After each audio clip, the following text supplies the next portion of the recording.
નમસ્કાર મિત્રો, જો તમારા ઘરે નાનું બાળક હોય તો આ ભૂલ ક્યારેય ન કરતા. બાળકનું સ્વાસ્થ્ય માતા પિતા માટે સૌથી મહત્વનું હોય છે, પરંતુ ઘણીવાર આપણે પીડિયાટ્રિશિયન પાસે જતી વખતે આ બહુ જ સામાન્ય લાગતી ભૂલ કરીએ છીએ અને જેના લીધે થઈ અને સારવારમાં વિલંબ અથવા તો ક્યારેક ભૂલ પણ થઈ શકે છે. અને એ ભૂલ છે બાળકના જૂના મેડિકલ રેકોર્ડ્સ, ફાઇલ, રિપોર્ટ્સ અને દવાઓ સાથે લઈને દવાખાનામાં ન જવું. મિત્રો, બાળકના ભૂતકાળની માહિતી અત્યંત જરૂરી છે.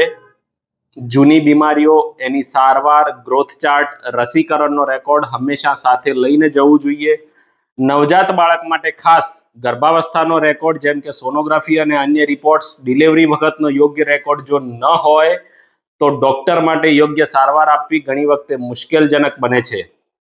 અમે રોજના એવા કેટલાય બાળકો જોઈએ છીએ કે જેમાં મોટાભાગે માતા પિતા બાળકને ચાલુ હોય દવાઓ અથવા તો સારવારના કાગળ કે ફાઇલ ઘરે જ ભૂલી ગયા હોય અને પછી અલગ અલગ રીતે દવાઓનું વર્ણન કરે જ્યારે અમે પૂછીએ ત્યારે, જેમ કે લાલ કલરની દવા હતી, કાળી બાટલી હતી, પાવડરવાળી દવા હતી, બોક્સ ઉપર ફેફસા દોરેલા હતા, વગેરે વગેરે.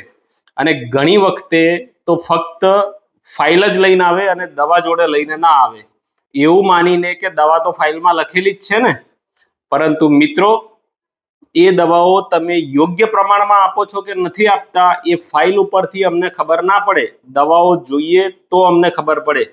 જેમ કે 5 ml સિરપ અમે દિવસમાં 3 વાર જ્યારે આપવાનું કીધું હોય તો 30 ml ની સિરપ જે હોય એ 2 દિવસમાં પૂરી થઈ જવી જોઈએ. એની જગ્યાએ જ્યારે માતા પિતા એમના બાળકને 3 દિવસ પછી બતાવવા આવે ત્યારે પણ સિરપ અડધી ભરેલી હોય. હવે આ વાત અમને ફાઇલમાં જોવાથી ક્યારેય ખબર ના પડે, જ્યારે સિરપ જોઈએ ત્યારે ખબર પડે.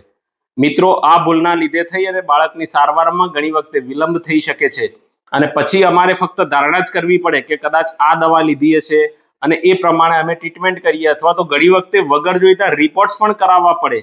એટલે ટૂંકમાં જૂના કાગળ, ફાઇલ, રિપોર્ટ્સ, દવાઓ બધું જ જોડે લઈને દવાખાનામાં જવું એ બાળક માટે હિતાવહ છે. જો આ માહિતી યોગ્ય લાગી હોય તો બીજા પેરેન્ટ્સ જોડે શેર કરજો, જેથી એ લોકો પણ આવી ભૂલ ન કરે. આભાર.